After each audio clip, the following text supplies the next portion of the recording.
প্রকল্প গ্রহণের আগে তা জনগণের কল্যাণে কতটুকু কাজে লাগবে তা বিবেচনা করার নির্দেশ দিয়েছেন প্রধানমন্ত্রী শেখ হাসিনা।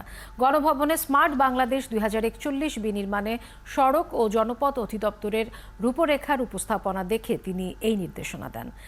এ সময় দেশের সক্ষমতা বাড়ে এবং পরনির্ভরশীলতা কমে এমন উন্নয়ন প্রকল্প হাতে নেওয়ার পরামর্শ দেন তিনি। প্রধানমন্ত্রী বলেন, প্রকল্প পরিকল্পনার সময় অর্থনৈতিক কর্মকাণ্ড কতটা গতিশীল হবে সেই বিষয়টি মাথায় রাখতে হবে। প্রকল্পে যে টাকা খরচ হবে তার ফলাফল বিচার বিবেচনা করারও পরামর্শ দেন তিনি। এখন আমাদের সময় আসছে যে 2021 থেকে 41, এটা মাথায় রেখে যে পরিকল্পনা আমাদের নিতে হবে, প্রত্যেকটা পরিকল্পনায় সকলের আগে এটা মাথায় নিতে হবে যে আমরা এই সেতুটা করলে আমাদের অর্থনৈতিক কর্মকাণ্ড কতটুকু গতিশীল হবে, স্থানীয় মানুষের উন্নতিটা কতটুকু হবে, আমরা কতটুকু এই যে এত টাকা খরচ করে করলাম তার ফলাফলটা কি হবে, তার থেকে মানুষ কতটুকু লাভবান হবে।